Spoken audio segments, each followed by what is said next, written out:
Bonjour. Dans cette vidéo, tu vas apprendre à calculer l'image d'un nombre par une fonction connaissant son expression. Voyons l'exemple que nous allons traiter.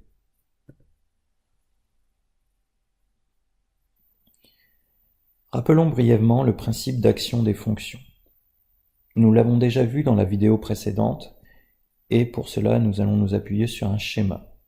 En fait, une fonction c'est une sorte de machine mathématique qui, dès que tu lui donnes un nombre, te renvoie un autre nombre. Le nombre retourné par la fonction est alors appelé image du nombre de départ par cette fonction. Le but dans cet exercice est de trouver l'image de différents nombres. Rappelons aussi qu'une fonction ne fait pas n'importe quoi. Elle agit sur les nombres en respectant une formule. Dans cet exemple, si l'on regarde l'expression de la fonction g, il est noté que g de x égale 2x au carré moins 5x plus 10. Ce qui veut dire que la fonction g pour n'importe quel nombre x est égale au double du carré de x, moins 5 fois la valeur de x, plus 10. Dans cet exercice, nous voulons calculer l'image de différents nombres. Donc nous allons commencer par l'image de 0, puis nous calculerons l'image de 3, et enfin l'image de moins 1 par cette fonction g. Commençons par écrire l'expression de la fonction g en faisant apparaître les signes multipliés sous-entendus.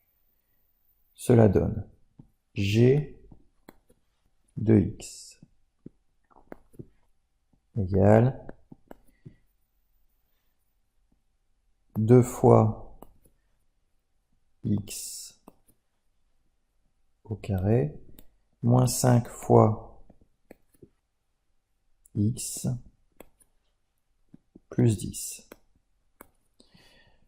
Nous avons vu que quand nous calculons l'image d'un nombre, il suffit de remplacer toutes les lettres, donc ici toutes les lettres x, par le nombre dont on cherche l'image. Ici nous cherchons l'image de 0, cela veut dire que x est égal à 0. Donc je remplace g de 0 est égal à 2 fois 0 au carré moins 5 fois 0 plus 10. Il n'y a alors plus qu'à effectuer les calculs. Donc priorité au carré. 2 fois 0 au carré, donc 0 au carré c'est 0 fois 0, ce qui donne 0, que l'on double, 0. Moins le produit suivant, 5 fois 0 qui fait 0, plus 10. 0 moins 0 plus 10, résultat final, 10. Nous trouvons que l'image de 0 par la fonction g est égale à 10. Nous allons procéder exactement de la même façon pour les autres nombres dont on cherche l'image. Donc ensuite, il fallait faire 3. Donc g de 3. Je remplace dans l'expression de la fonction g, où j'ai bien fait apparaître tous les signes fois sous-entendus. Cela donne donc 2 fois 3 au carré, moins 5 fois 3, plus 10.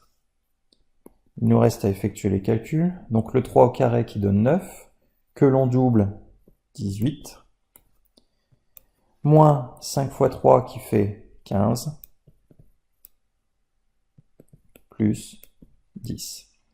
18 moins 15, ce qui donne 3. 3 plus 10, 13. Nous avons donc trouvé que g de 3 est égal à 13. Autrement dit, l'image de 3 par la fonction g est égale à 13. Pour terminer, il nous reste à trouver l'image de moins 1 par la fonction g. G de moins 1. Encore une fois, nous allons remplacer l'expression de la fonction g où nous avons fait réapparaître les signes fois sous-entendus. Cela donne 2 fois moins 1 au carré. Donc là, attention, il nous faut des parenthèses, puisqu'on a deux signes d'opération qui suivent, et aussi pour que ce soit bien moins 1 qui soit au carré. Moins 5 fois moins 1, plus 10. Moins 1 au carré, donc moins 1 fois moins 1 qui donne 1. 2 fois 1, 2. Moins 5 fois moins 1 qui donne plus 5. Et donc plus 10. 2 plus 5, résultat 7, plus 10, résultat final 17. Nous avons donc trouvé que g de moins 1 est égal à 17, et donc, autrement dit, que l'image de moins 1 par la fonction g est égale à 17. Voilà, cette séquence est maintenant terminée.